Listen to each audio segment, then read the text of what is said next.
Good morning. My name is Elliot, and I'll be your conference operator today. At this time, I would like to welcome everyone to the fourth quarter PPG earnings conference call. All lines have been placed on mute to prevent any background noise.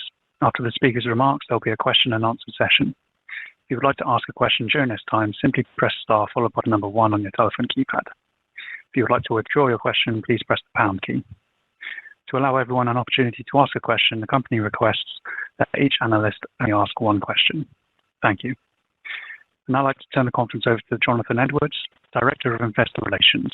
Please go ahead, sir. Thank you, Elliot, and good morning, everyone.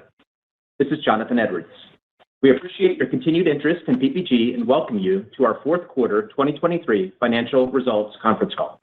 Joining me on the call from PPG are Tim Knavish, Chairman and Chief Executive Officer, Vince Morales, Senior Vice President and Chief Financial Officer, and John Bruno, Vice President of Finance. Our comments relate to the financial information released after U.S. equity markets closed on Thursday, January 18th, 2024. We have posted detailed commentary and accompanying presentation slides on the Investor Center of our website, ppg.com. The slides are also available on the webcast site for this call and provide additional support to the opening comments Tim will make shortly. Following management's perspective of the company's results, we will move to a Q&A session. Both the prepared commentary and discussion during this call may contain forward-looking statements reflecting the company's current view of future events and their potential effect on PPG's operating and financial performance. These statements involve uncertainties and risks, which may cause actual results to differ. The company is under no obligation to provide subsequent updates to these forward-looking statements. The presentation also contains certain non-GAAP financial measures. The company has provided in the appendix of the presentation materials, which are available on our website, reconciliations of these non-GAAP financial measures to the most directly comparable GAAP financial measures. For additional information, please refer to PPG's filings with the SEC. And now let me introduce PPG Chairman and CEO, Tim Knavish. Thank you, Jonathan, and congratulations on your new role. And good morning, everyone. Welcome to our fourth quarter and full year 2023 earnings call. I'd like to start by providing a few highlights on our fourth quarter and full year 2023 financial performance, and then I will move to our outlook.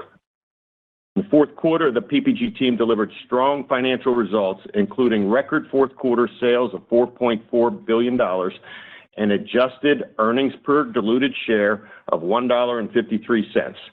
This is our fourth consecutive quarter of delivering record sales as we continue to benefit from organic sales growth. Our fourth quarter adjusted EPS was 25% higher year over year, driven by aggregated segment margin improvement of 260 basis points compared to the fourth quarter of 2022, as we continue to be laser-focused on driving margin improvement.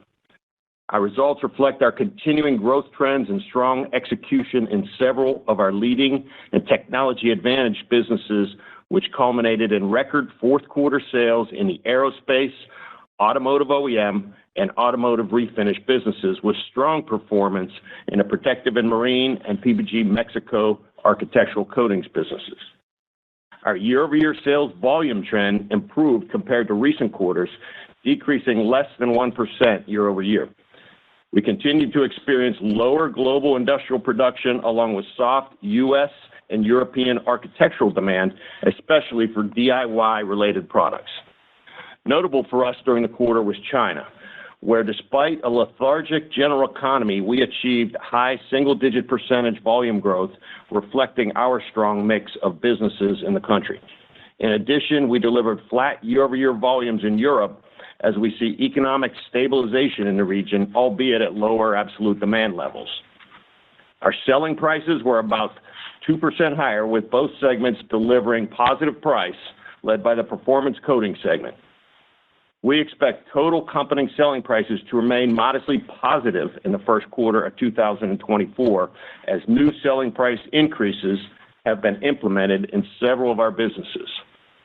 We also benefited from further normalization of our operations as we experienced stabilization of both upstream and downstream supply chains and order patterns.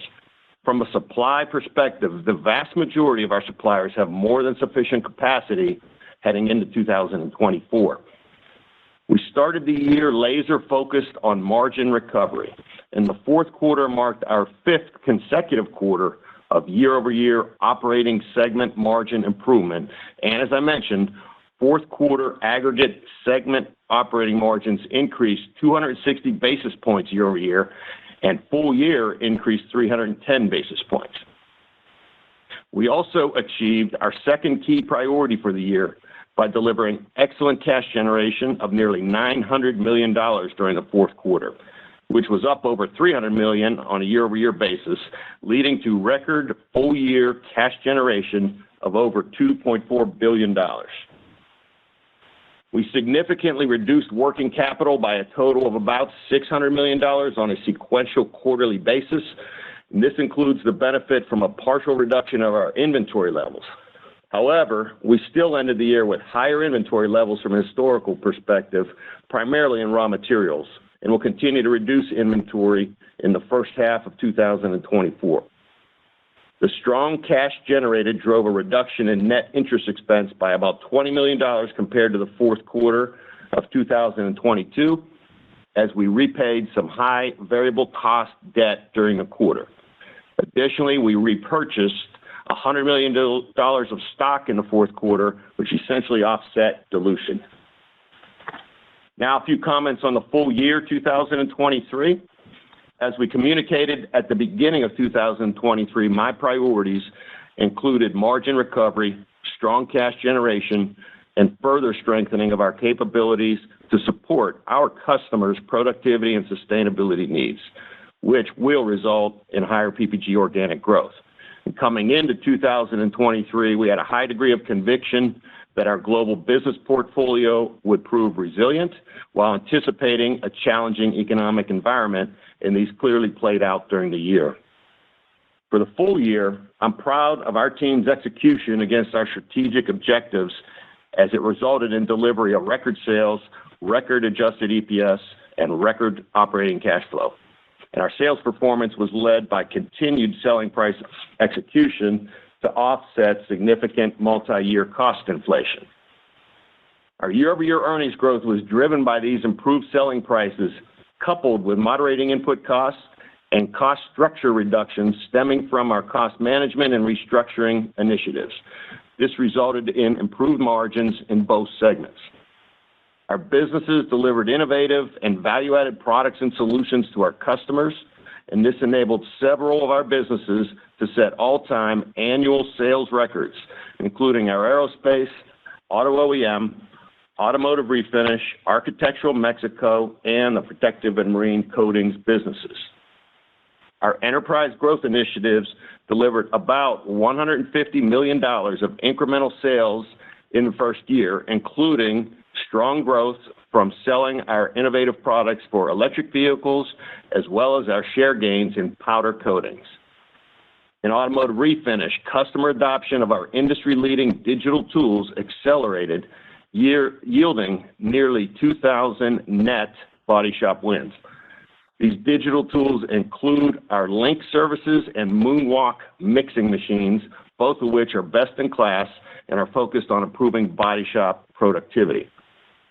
In Mexico, we further advanced cross-selling of our valued products, including protective coatings and certain light industrial coatings, through the best-in-class distribution network of nearly 5,200 concessionaire locations. Finally, our strong focus on the customer drove share gains across several businesses, including the expansion of our architectural coatings products at Walmart. Strategically, we conducted an ongoing review of both our product and business portfolios, leading to the divestiture of several non-core assets, including our European and Australian traffic solution businesses, along with the recently announced strategic alternatives review of the silicas product business. In a variety of cases, we also simplified and improved our product offering, allowing us to reduce complexity and drive down working capital. And finally, these actions, plus strong balance sheet management, resulted in record full year 2023 cash generation of $2.4 billion. So overall, we achieved excellent financial results in 2023 and are anticipating improving from this higher base in 2024. we remain confident that we will deliver positive sales volume in 2024, including benefits from China, India, and Mexico. We've delivered share gains in several businesses, including auto refinish, packaging, and the protective and marine coatings businesses. We will also execute on our more than $250 million order backlog in aerospace, drive further growth in our well-positioned businesses in Mexico, and further expand the benefits of our key growth initiatives, including powder coatings, electric vehicle products, and digital solutions.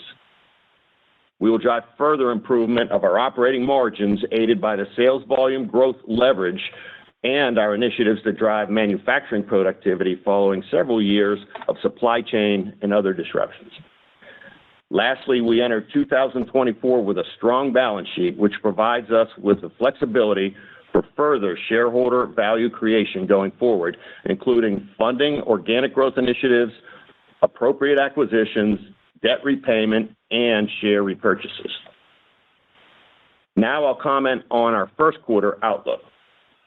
We expect to deliver sequential adjusted EPS growth from $1.53 per share in Q4 2023 to a range of $1.80 to $1.87 per share in Q1 of 2024, an increase of 20% at the midpoint of the range.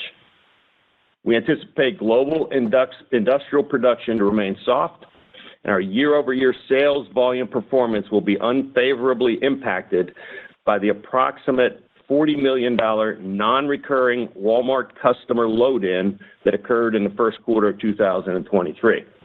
Also, the timing of the Easter holiday will shift some sales into the second quarter. Despite these difficult year-over-year comparison items, we expect our first quarter sales volume will be flat overall, aided by positive sales volume growth in our aerospace, protective and marine, and packaging coatings businesses. We project solid growth in our auto OEM business in Asia Pacific, where we expect to drive solid volume growth in China, led by our strong positioning with the electric vehicle OEM producers. Additionally, we expect to deliver organic sales growth through our best-in-class Mexico distribution platform. We anticipate overall company selling prices to remain positive, as some modest declines in our industrial reporting segment related to a small portion of customer-based index contracts will be more than offset by targeted selling price increases in our performance coatings segment. First quarter comparisons also include declines in certain transitory European and energy-related pricing indices that were put in place during the period of extremely high energy prices in the region. These particular price declines are offset by lower purchased energy costs for our facility. The net selling price increases, along with various productivity initiatives, will serve to offset somewhat higher expected wage inflation in 2024, especially in emerging regions. With regard to commodity raw materials, supply remains ample, and we will continue to realize benefits from moderating input costs, including further recognition of savings stemming from working down our higher inventories as we progress through 2024. We will diligently manage our costs and expect to deliver manufacturing and productivity gains, supported by a more stable supply chain and customer order patterns. We anticipate more moderate year-over-year earnings growth in the first quarter associated with some of the transitory items I mentioned earlier. However, we are confident that we will deliver our commitment for full-year earnings growth of around 10% at our forecast guidance midpoint. Finally, I want to thank our more than 50,000 employees for making it happen by delivering excellent 2023 financial results and positioning the company for growth and value creation in 2024 and beyond for the benefit of all stakeholders. Thank you for your continued confidence in PPG, and this concludes our prepared remarks. And now, would you please open the line for questions? Thank you. At this time, I would like to remind everyone, in order to ask a question, please press star, then the number one on your telephone keypad. We'll pause for just a moment to compile the Q&A roster. First question comes from David Begleiter with Deutsche Bank. Your line is open. Please go ahead. Thank you. Good morning. Tim and Vince, do you expect total company pricing to be up in 24? And I presume that if it is, it's positive performance down in industrial. Within performance, are you seeing pressure from big box retailers to lower your paint prices? Hey, good morning, Dave. Thanks for the question. We will have positive company price for full year 2024. Again, to your point, largely from performance coatings and more targeted beyond that. As far as big box pricing, most of the big box pricing is contractual, and so I wouldn't say that you'll see significant movement in that pricing throughout the year.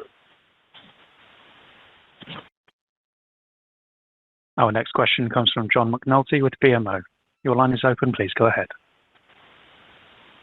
Yeah, thanks for taking my question. So maybe a little bit more color on the raw material front. Can you speak to kind of relative to what you reported in the fourth quarter, how much lower are raw materials that you're buying right now? Because it does look like, you know, things are held up a little bit because of FIFO and also some of your destocking. Is it just the mid-single-digit dip that you guided to for 1Q, or is there more to it than that, and how should we be thinking about that?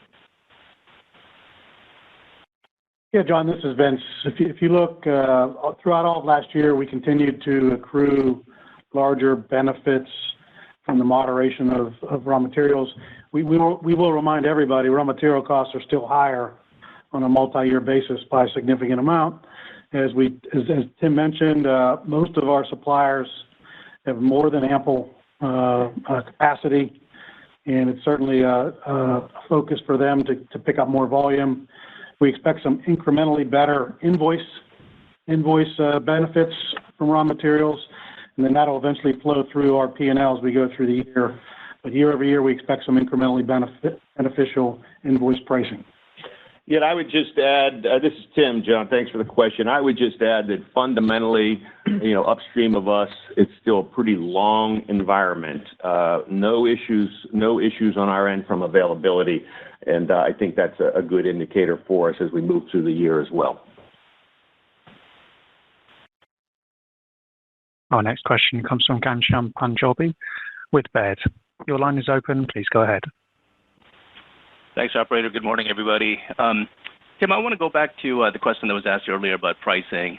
You know, as you kind of zoom out a bit, you know, price for PPG as a whole has been up over 20% since 2021, and you know, a lot of that is just the enormity of the raw material cycle and so on and so forth, which seems to have changed significantly. You know, your confidence on pricing holding or being up in 2024 and you know, maybe even beyond that, is that based partly on the mix change in the portfolio with aerospace and so on and so forth? You know, or is there something unique about the industry structure now that's going to allow you to hold on to the enormity of these price increases with raw materials doing what they're doing? Yeah. Hey, good morning, Ghansham. It's not a mix issue for us, Ghansham. It's more, first of all, I'm very pleased with how we've continued to hold price, even just closing out, you know, fourth quarter with another 2% increment. Again, we'll be positive in Q1. The confidence level is more because of a couple of things. One, to Vince's point earlier, raws are still quite elevated. We're talking about coming off of extremely high peaks, and so, but they're still quite elevated from, say, 2019. So we don't see, you know, what I would characterize as massive deflation by any means. And the confidence level as we move through the year, you know, I'll talk performance coatings. You know, we, as you know well, we get price almost irrespective there of the raw material environment because of the unique value proposition that we deliver in performance, where we're such a small part of the cost structure of our customers from a pure paint standpoint, but the value add outside of the can that we deliver is such a big significant impact on their cost structure. So that's a very different model there. And on industrial side, where maybe it is more, proportionate to raw material increases or decreases, we just don't see the long supply dynamic upstream of us changing dramatically as we move through the year. When you think about, for example, China, just not having a V-shaped rebound, and China's a big consumer of raws. So we expect a more moderate environment as we move through 2024. Our next question comes from Duffy Fischer with Goldman Sachs. Your line is open. Please go ahead. Yeah, good morning, guys. Two questions. First is cash flow as a percent of EBITDA. If you hit the midpoint of your guide this year, EBITDA should be up about $250 million. Should we expect a commensurate move in cash flow would be one. And then two, in the auto OE business, you guided to down low single digits coming into Q4. You did mid-single digits up. Again, guiding down in Q1.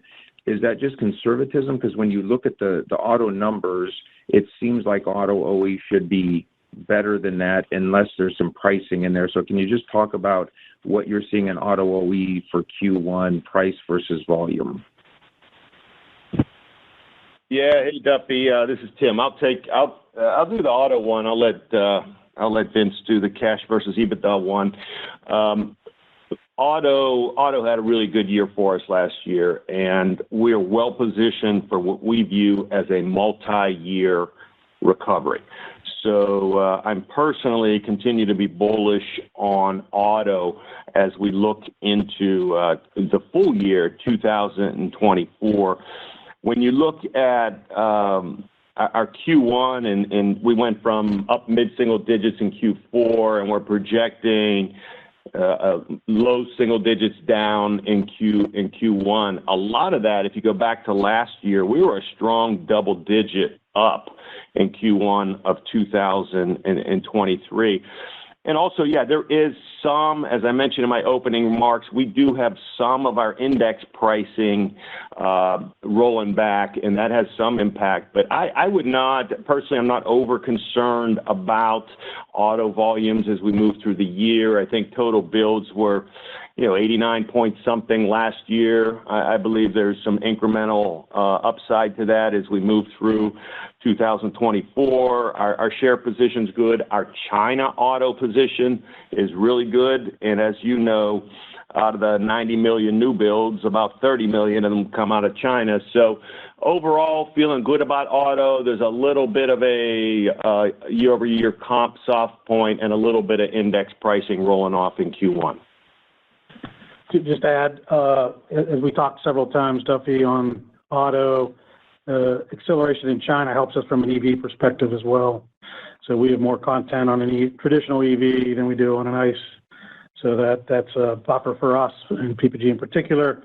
To your cash flow question, yeah, I think the short answer is typically EBITDA would certainly serve as a proxy for cash flow, plus or minus. We have the last couple of years, the expanded answer is we have the last couple of years had working capital movement that has either helped or hurt the cash flow on a transitory basis. We do have, as Tim alluded to in his opening comments, probably $200 million of excess raw materials, in inventory. We're going to work that down in 2024, so that'll have a cash flow implication for us in a positive manner. But I think generally what you're saying, EBITDA and cash flow should be the movement should be consistent.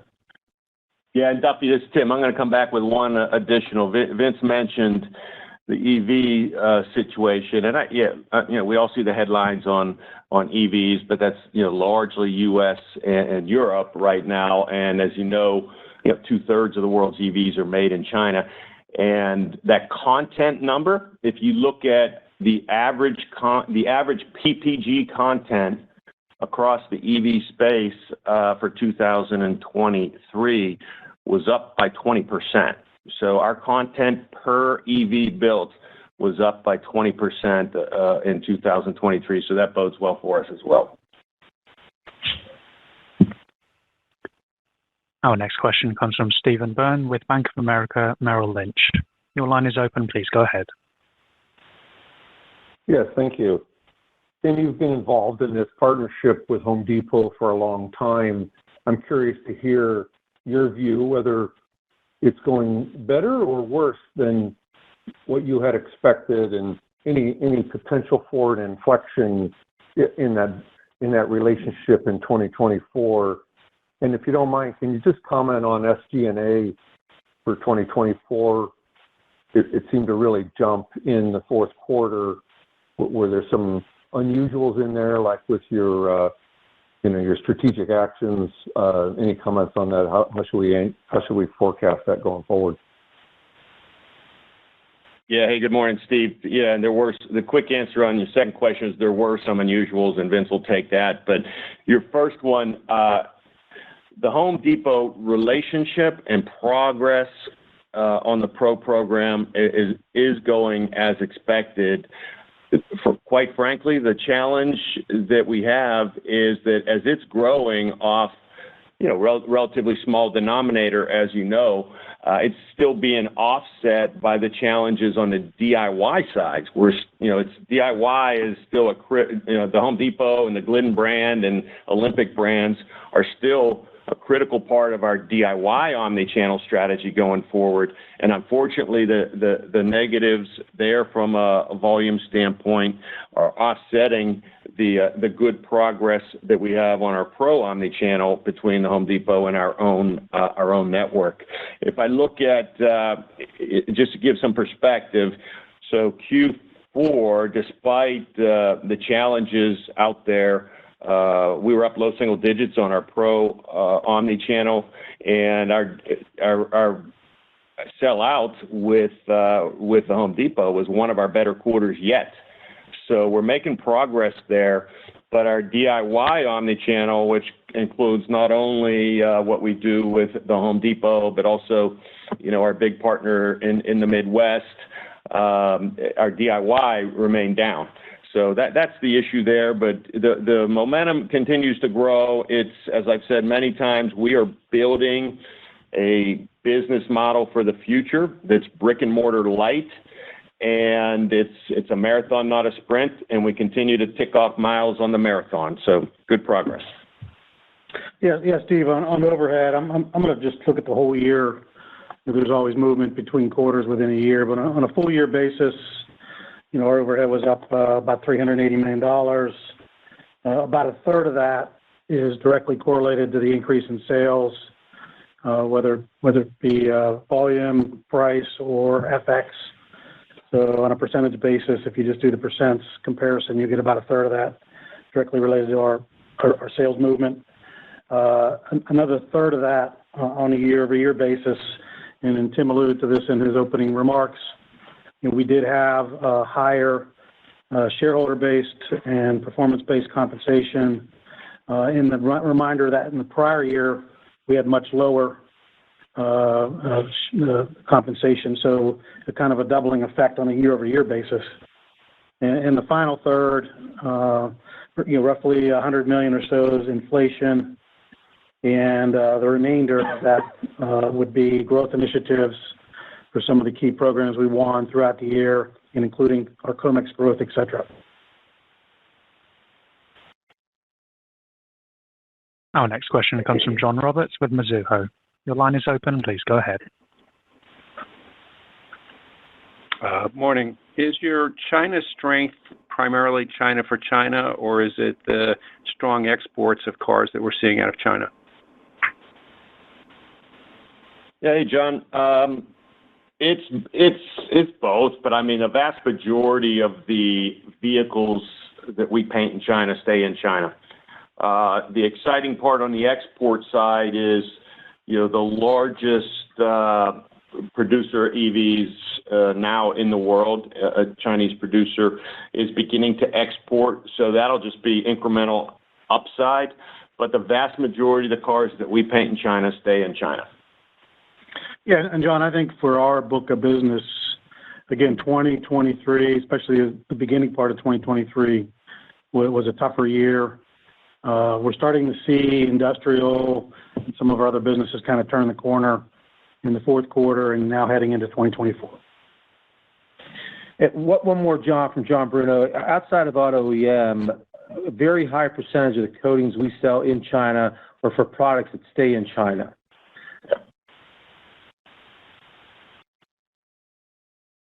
Our next question comes from Josh Spector with UBS. Your line is open. Please go ahead. Yes. Hi, thanks. So I wanted to follow up on industrial pricing. So when you're talking about down modestly for the first quarter year-on-year, maybe it's 50, 100 basis points.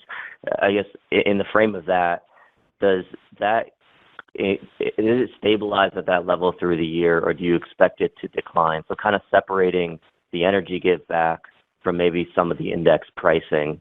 And I guess when you look at this longer term, then what does this mean for margin potential for the industrial segment? Are we looking at more normal incrementals from here? Do price raws still play into that? Or what are the factors that maybe move the margin up from the current level beyond this year? Thanks.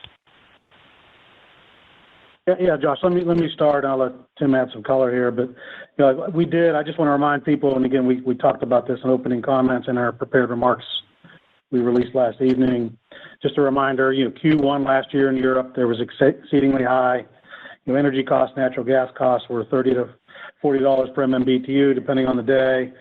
Most companies, PPG included, invoked surcharges to pass those through. We're lapping that in Q1 of this year. That is a third to half of our price decline in the first quarter in the industrial coating segment. And the remainder is organic based on the indices that Tim was talking about. And Tim, you have some color here. So. Yeah, I think the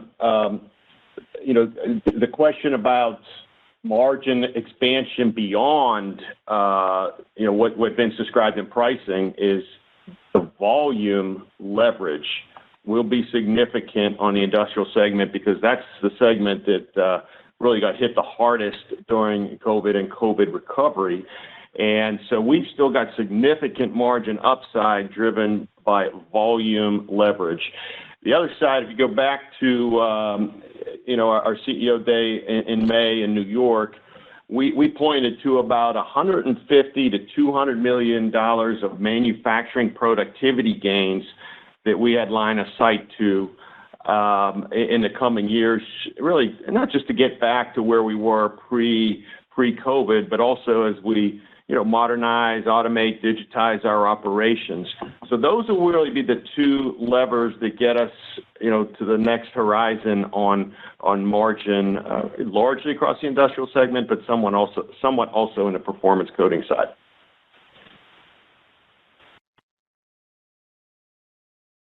Our next question comes from Kevin McCarthy with VRP. Your line is open. Please go ahead. Thanks, and good morning, everyone. Tim, would you elaborate on your volume outlook that's embedded in your 24 guide? Would you expect volumes to be flat or up a little bit? Part of the reason I ask is, we've seen many chemical companies suffer from volumes that are trending well below real GDP. And so as you look across your portfolio and survey and forecast, do you think we'll see convergence in 2024, or are there pockets of residual destocking or other headwinds that might make that more ambitious? Yeah, hey, Kevin.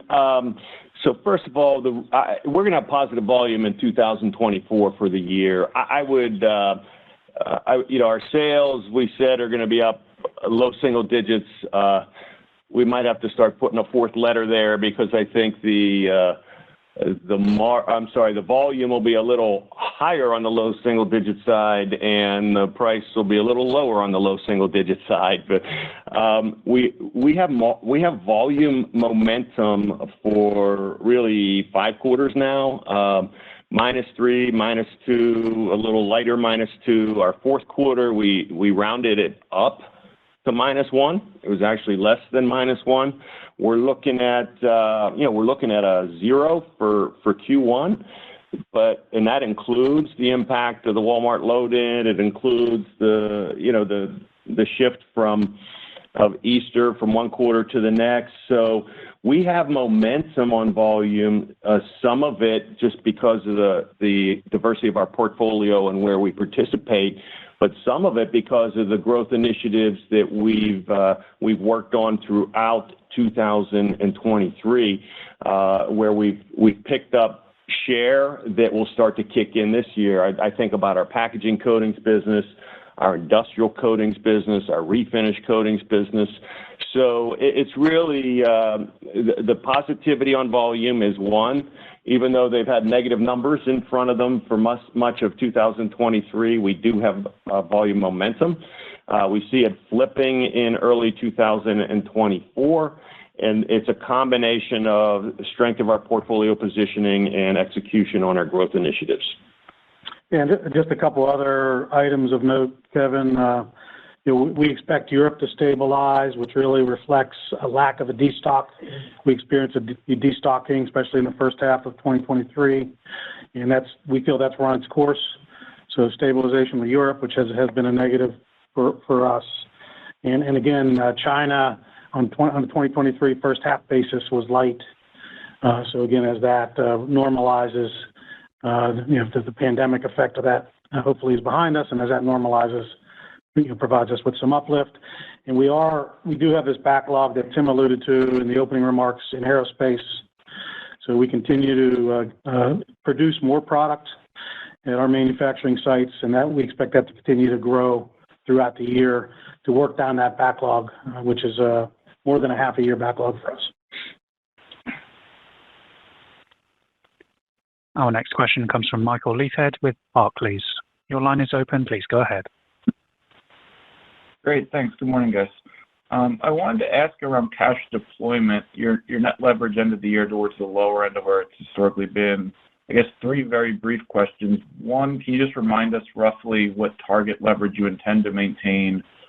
Two, how does the M&A market look today, say, relative to returning more cash to shareholders this year?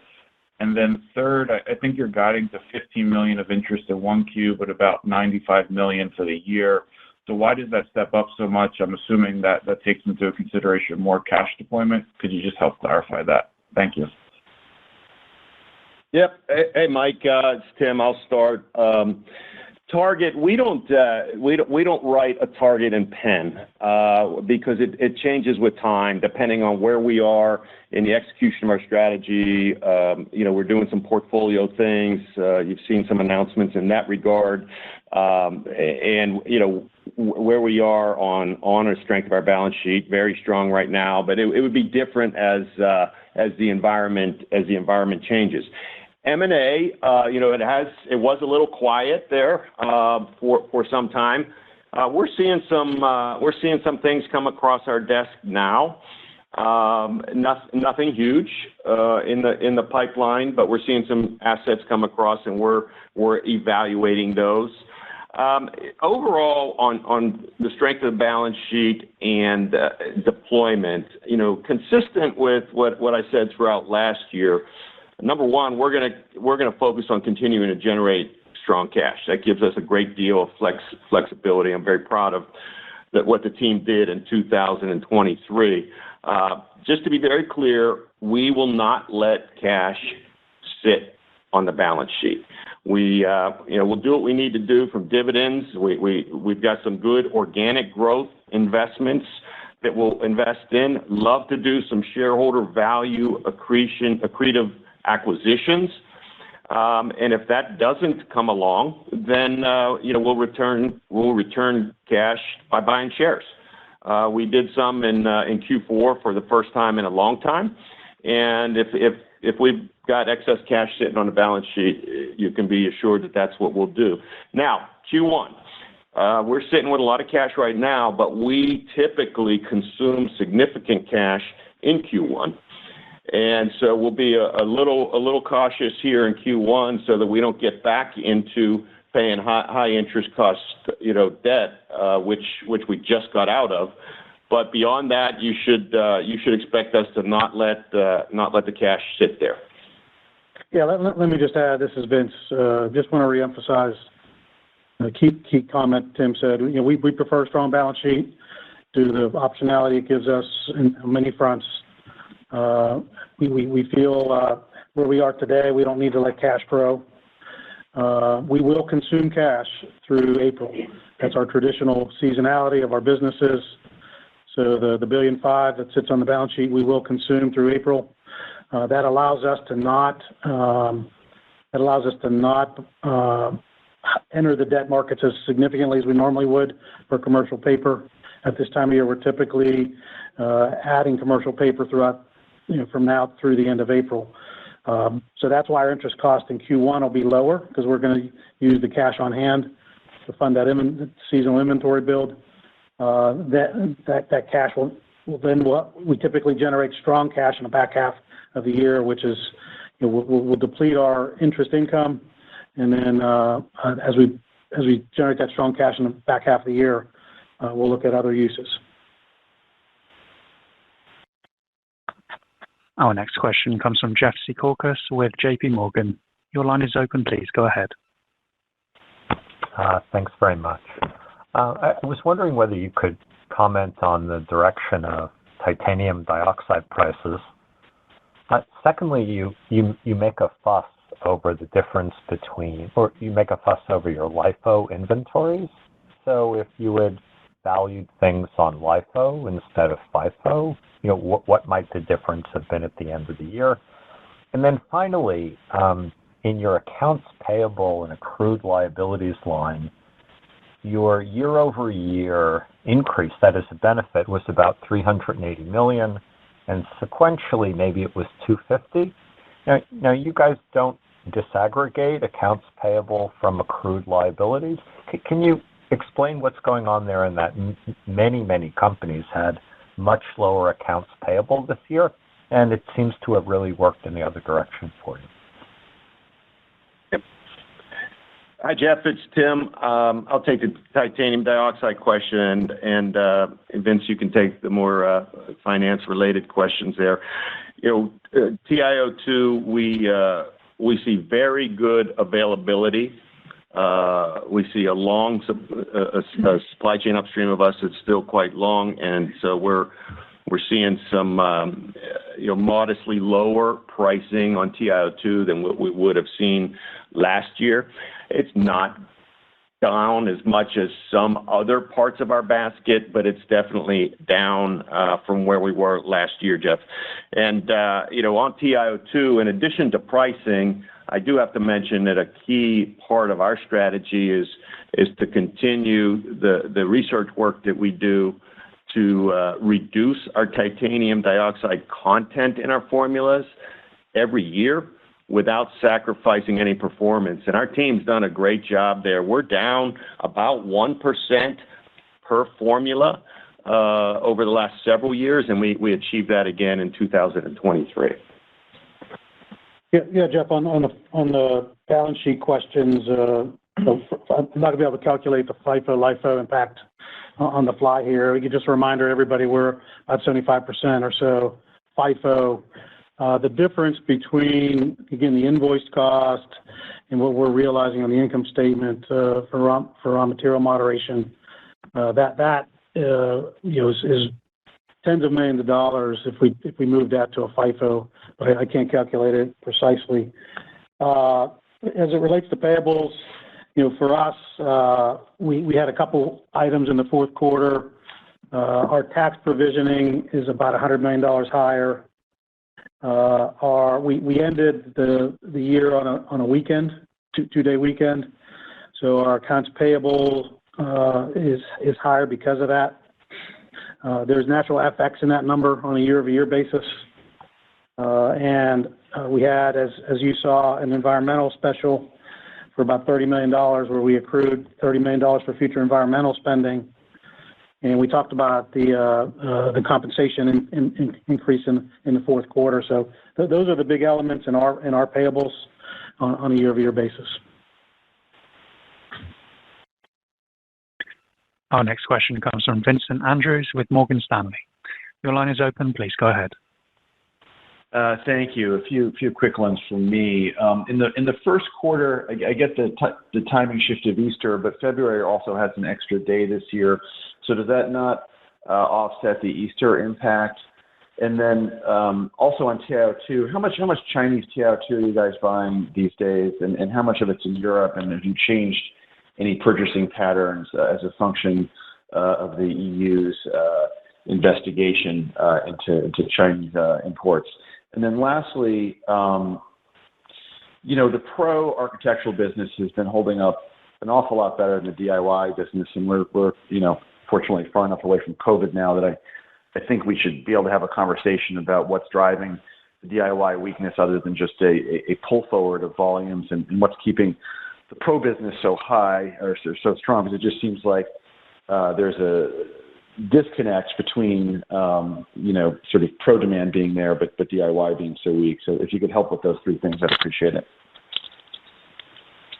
Okay, Vincent, this is Tim. On the Q1, I'd say you're correct. There is an extra day in February. I think that the negativity of Easter impacts that more significantly than one day, because particularly some parts of the world, Europe, vacations before, some vacations after, other parts of the world, we do have Easter time is typically a good month for us in Mexico. And so it's more significant than the one day. But you are correct. Also on Q1 though, we have in addition to the Easter impact, you do have that customer load in that we mentioned, and the energy pricing issue that Vince mentioned earlier. On the pro DIY.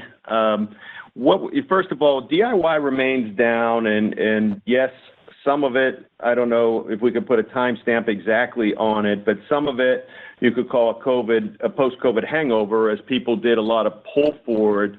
I think now it's more general inflation and general consumer spending and confidence on remodeling at home. And some of it is existing home resale too, where DIY sellers will paint their house, DIY buyers will paint their house.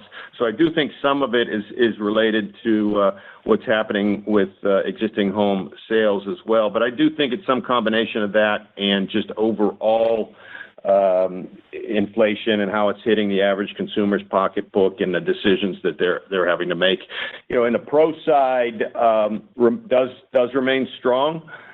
We do see some areas of weakness again, in things like existing home resale. Some of that's done by pros as well. But we see strength in commercial, strength in maintenance. And I think that's why it's holding up well. And that's not only a U.S. phenomenon. That's a phenomenon that we see in Europe as well. TiO2. Europe. I'm sorry, I missed that element. The TiO2 Europe. We're watching this process very closely. A couple of things. We have not dramatically shifted. We do buy a good bit from the Chinese TiO2 suppliers. They're an important part of our supply portfolio. And we're watching this process in Europe. We think, number one, it'll be a very lengthy process. Number two, we're constantly working on the diversity of our supply base in TiO2 and the flexibility of that supply base. And we've made significant improvements there, and where else we can use various TiO2 from different parts of the world, including China. And again, we continue our longer-term initiative of reducing our dependence solely on TiO2 by removing it from our formulations without sacrificing performance. So those three things I would point to. And again, we're watching it very closely, and we'll adapt. And I'm confident that between the upstream supply being in a long situation and the diversification work that we've done, we'll do what we need to run our business. Yeah, and just to expand on that diversification capability, we continue to add slurry capabilities around the world, which allows us to mix different TiO2 suppliers' products and efficiency. We're at a multi-year 6-7% of efficiency in TiO2 the last 4 or 5 years. And we have very active projects continuing to become more efficient. Some of those could be recognizable in terms of the breadth of our buy. Our next question comes from Frank Mitsch with Fermium Research. Your line is open. Please go ahead. Good morning, and congrats on the new role, Jonathan. I wanted to come back to the volume questions. Tim, it sounded from your answer that flattish in Q1 basically, but you would expect, as we progress through the year, Q2, we'd probably see positive volumes. It sounded like that. I'm wondering if you could clarify that. And Vince, when you mentioned Europe stabilizing, which is obviously a positive sign, but if I think about math of Europe deteriorating in the earlier parts of 23, if it's stabilizing at these low levels, it might suggest that 24, the net would be negative in terms of volume. So I was wondering if you could speak to that, and also any sort of comments you have with respect to. I know you indicated that China, you anticipate positive volumes there, particularly with the weak comps. But what you're expecting in the Americas as well would be fantastic. Okay. Hey, Frank, I'll start. It's Tim. I think your interpretation of my volume comments are spot on. Positive volume for the year, flat-ish in Q1, and then you should see an uptick soon thereafter. So I do think that's spot on. I know you asked Vince the Europe question. I'm gonna give a quick lead in on Europe. Despite the very benign 2023 volume environment in Europe, we had a record year of earnings in 2023 in Europe. So, yes, it does impact the top line, but our team has really executed well, and we had all-time record earnings. And also, it's not all of our businesses in Europe. We have, Aero is very strong in Europe. Auto had a better than expected year in Europe, and frankly, we do expect that to continue. It's really mostly around the deco, the deco market, particularly the retail deco market in Europe that saw negative volume. And PMC had a great European year with particularly driven by both protective and marine aftermarket. So that I'll give that lead into Europe and hand it over to Vince. Yeah, when we say Europe stabilizing in Europe stabilizing in volumes for 24, we're looking at quarter-over-quarter, Frank, and I know, as you know, we're a very seasonal business there in our deco, our architectural coatings business. So each quarter, we expect that stabilization respective to the last prior year quarter. So again, on a full year basis, we expect that to be flat, reflecting that year-over-year comp quarter by quarter. Again, our view of China is a bit different, I think, than what most markets are seeing. We always have to remind folks we do not have a large architectural presence in China. One of the heaviest unfavorable items in China is the construction and housing market. Very little exposure for us. Again, we're turning the corner on industrial. Auto is growing. Our refinish business is returning in China because of higher miles driven. And aerospace is starting to come back. So our mix of businesses in China helps us. And again, the fact that we don't have that architectural content. Now, the architectural industry draws a lot of raw materials as well. So the fact that that's down is supportive of our earnings in China. And the last part of your question, what are we seeing in the U.S. relative to volume? We've got, the PMC business, mostly on the P side, the protective side, doing well in the U.S., driven a lot by, energy spending and infrastructure. Traffic with infrastructure spending will be stronger this year. Refinish doing very well. And, auto, the U.S. SAR is holding up very well. I know inventories have ticked up a bit, but they're still only at about 40 days. So those would be and of course, Aero, we're selling everything we can make. So those would be on the positive side of the U.S. ledger. The negative side, again, we've said DIY multiple times. We do expect at least the first half of this year to be soft there. The only upside there might be that we do believe destocking in that space is behind us. And then finally, I would say general industrial coatings, driven by just industrial activity, and this could be, all kinds of widgets that get painted. That's still a bit soft in the U.S. So that's a bit of the positive and negative ledger here at home, Frank. Our next question comes from Alexei Yefremov with KeyCorp. Your line is open. Please go ahead. Thanks. Good morning, everyone. Could you just provide an update on your strategic efforts to broaden product lines with Comex? Where are you versus your goals? What are your plans for 24? And maybe broader, any update on other strategic organic growth initiatives that you talked about last year? Yeah, sure, Alexei. So in PPG Comex in Mexico, we said in May one of our key initiatives was to continue our robust performance and growth in the deco space, and the team did that. Another record year, double-digit sales up on the year, but also to introduce other parts of our portfolio to that strong concessionaire network. And we've done that. Protective coatings, we're up, let's call it very high single digits, adding that fourth letter, but traffic sales were up double digit.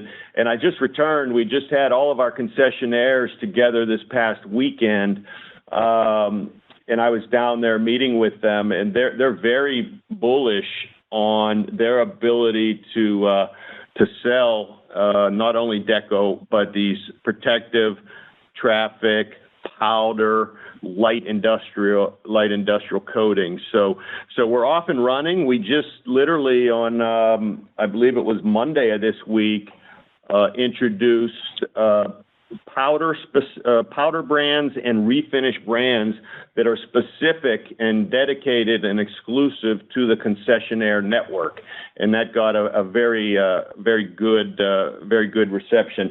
Your other question on the initiatives that we kicked off last year as part of our enterprise growth strategy, I'd say very pleased with the first year of execution of that enterprise growth strategy. As we said in the opening remarks, those initiatives, just in the first year, generate about $150 million of incremental sales.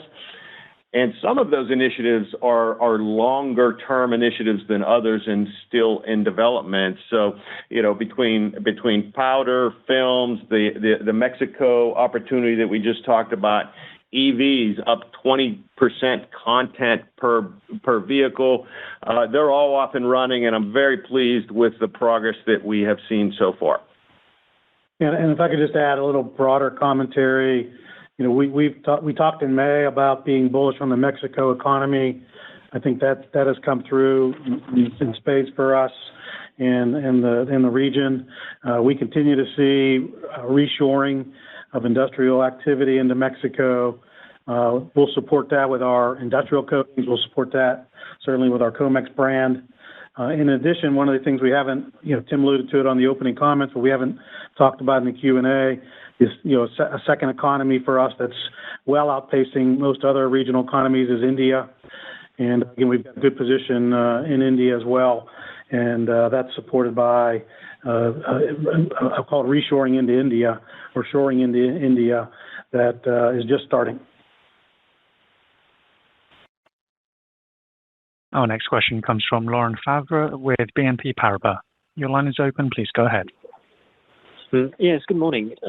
In the presentation, in the list of watch-outs, you've mentioned the Red Sea situation. And Tim, I was wondering if you could talk about, how you're looking at the risks there in terms of ability to source, impacts on cost. Have you seen anything on that side yet? And on the flip side, on the positive or potential positive, there's such a thing, could it be a reason for a bit of a restocking along the chain in your customers, or is it just not big enough of a deal right now? Thank you. Yeah, hey, Laurent.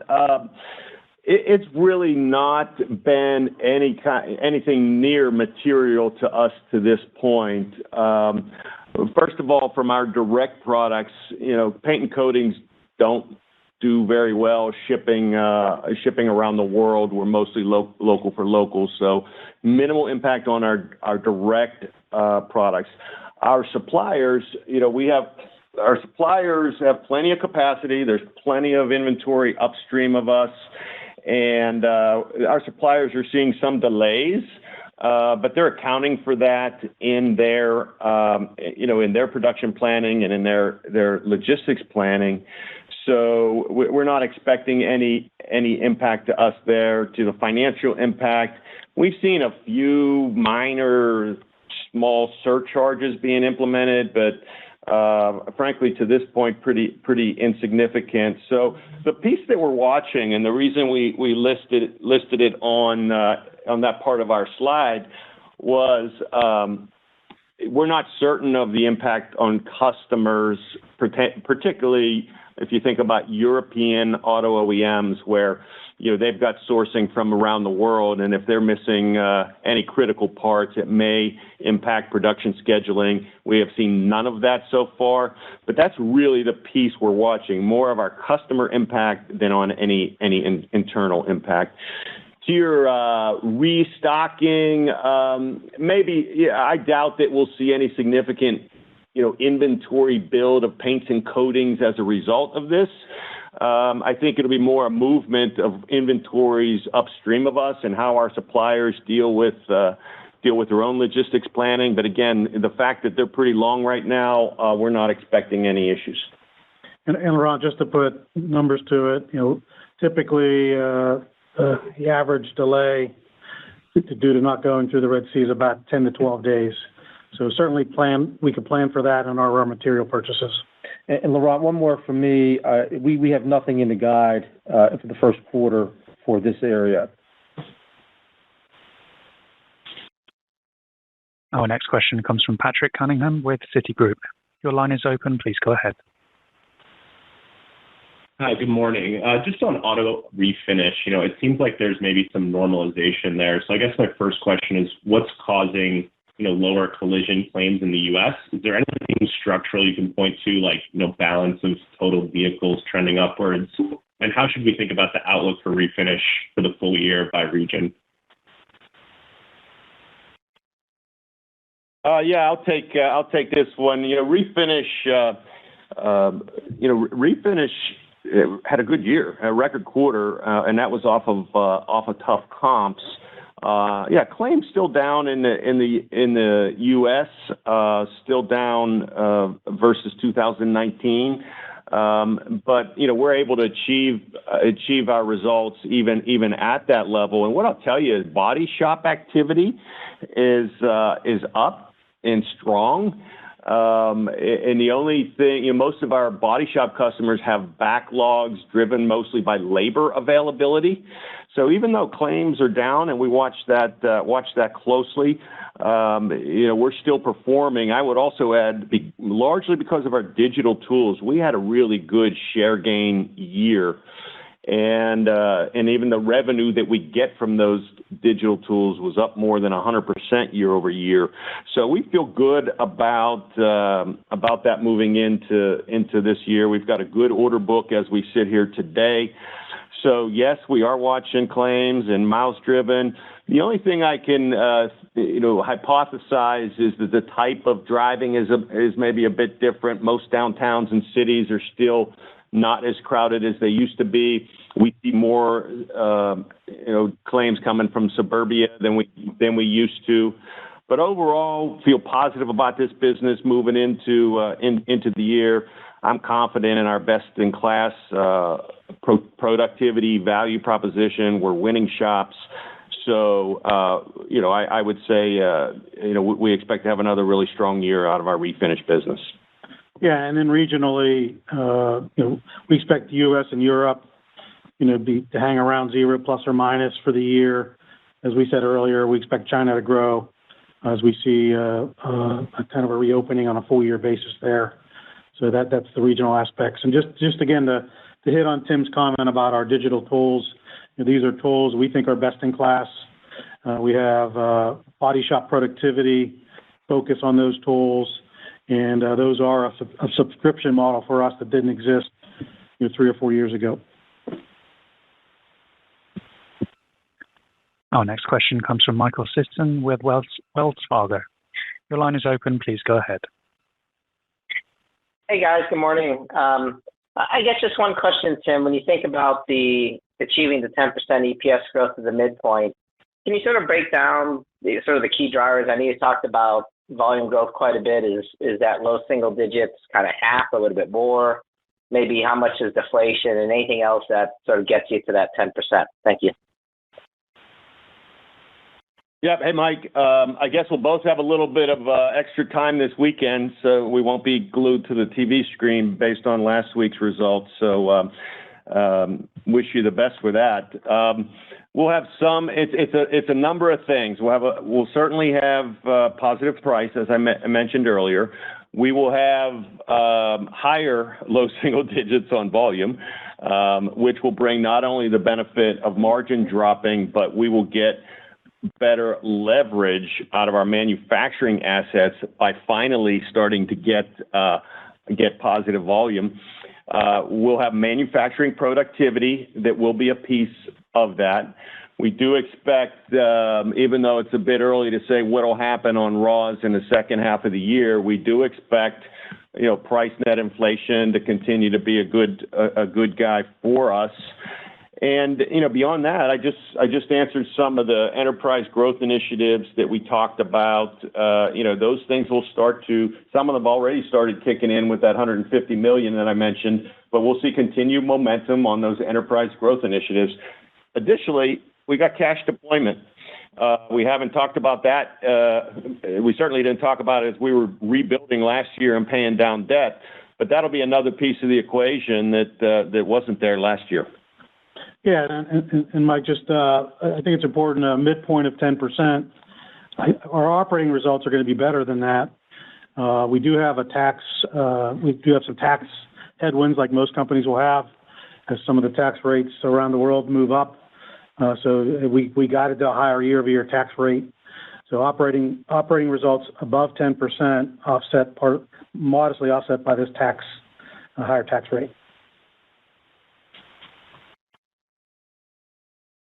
Our next question comes from Lawrence Alexander with Jefferies. Your line is open. Please go ahead.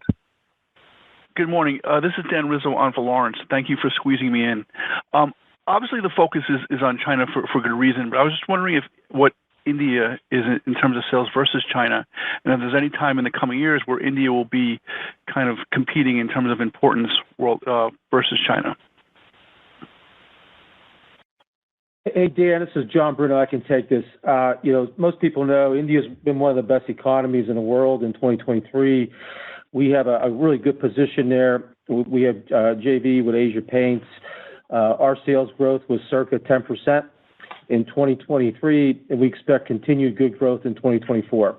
Yeah, our partnership with Asian Paints in India is fantastic and continues to perform very well. And across the same segments that were really strong in the rest of the world, which are doing well over there: automotive OEM, automotive refinish, industrial coatings, protective coatings. So that partnership is really world class and helps us take our global technology advantage solutions to someone and partner with someone that's best in class within India. And so it's a really good story for us, not only in 2023, but going forward. And again, going forward, as I alluded to earlier, again, there's a multitude of industries that are establishing or expanding their footprint in India: electronics, automotive, some aerospace. So again, a multitude of global industries that are expanding their footprint. Our next question comes from Arun Viswanathan with RBC. Your line is open. Please go ahead. Great. Thanks for taking my question. Congrats on the strong results in 23. So just a question on the guidance. So If I look at the sales guidance, it looks like you are hoping to get to low single-digit organic growth in 2024. Just wanted to confirm that that would be also including low single-digit volumes. And if so, how do you see that kind of playing out cadence-wise through the quarters? If you're guiding to flat volumes in Q1, you get to maybe 2 to 3% in Q2, and then mid-single digits in the back half. And similarly, on the earnings growth bridge, your guidance kind of implies 1% growth EPS in Q1. So that would kind of require, low double digits in Q2 and through Q4, maybe something on the order of 13%. Is that the right way to think about it? That really some of these one-time items in Q1 holds back your growth, and you get more into the low single digits to mid-single digits on sales, Q2 to Q3, Q4, and maybe low double digits to mid-teens, Q2 through Q4 on EPS growth? Thanks. I think the math you have, Arun, is definitely accurate. We talked a lot on the call already about factors that affect Q1, some comparable factors last year, et cetera. Again, we're a seasonal business. For us, Q2 and Q3 are very large quarters for our deco architectural businesses. They're very large, even larger for our traffic businesses.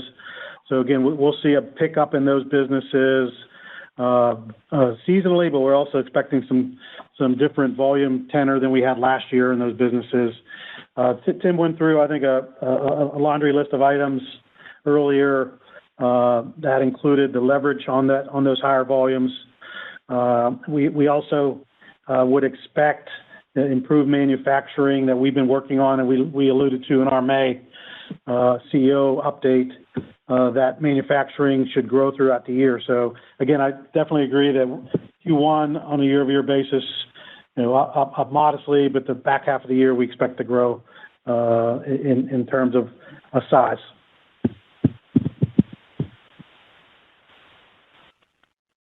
Our next question comes from Aaron Ceccarelli with Berenberg. Your line is open. Please go ahead. Thanks, and good morning. I would like to go back to the topic of raw materials cost for a second. Your guidance has been improving throughout 2023. You were guiding down high single digit in Q3 to Q4. When I look at Q1 2023, your raw materials costs were still slightly inflationary. So why are you guiding just for mid-single digit decline now? What has changed, if anything? Because when I look at gross margin, it expanded for under 50 basis points year-over-year in Q4. It looks to me this is accelerating. So what is driving this mid-single digit guidance for Q1, please? Thank you. I think as we alluded to earlier, we do expect sequential improvement in the moderation of raw materials, Q4 to Q1. The mix of business for us as we build inventories, and we deplete inventories in Q4, we're building inventories in Q1. So that has a factor. But again, for the full year, we still expect further moderation of raw materials for the full year 2024 versus 2023. Our final question today comes from Jaideep Pandya with On Field Investment Research. Your line is open. Please go ahead. Thanks. Maybe it's not relevant, but given how low volumes are across the value chain, could you tell us, what is the spare capacity you have? I'm basically asking this question because a lot of investors are wondering, is there margin growth left in the coating sector beyond 2024? And given that it looks like in 25, 26, growth will come from volume, just wondering, what is the spare capacity you have in the system these days? That's my first question. The second question is really around raw materials. Do you expect to buy in sync with your volume growth this year, or would you still destock? And therefore, if your volume growth is, let's say, up 2, we shouldn't really expect raw material purchasing to be up 2, should be maybe 0. And the last question really is on marine protective. You alluded to, firefighting protective. Now, one of your competitors is very strong in that area. So have you launched new products and therefore gaining share from that competitor, or is that the market is just doing very well? Thanks a lot. Okay, let me take those on, Jaydeep. It's Tim. First of all, capacity, we got plenty of capacity. We have capacity, volumes are still down significantly versus 2019. And, we haven't taken capacity out since 2019. And frankly, I would say our industry peers and certainly our suppliers, there's capacity. So yes, you're exactly right. You should expect that as volume comes up, certainly we will get leverage from that volume, which will drop as margin improvement. Second question, raw materials and inventories. We do still have probably a few days higher DOI that we would like to have, $150 million more raw material inventory than we would like to have.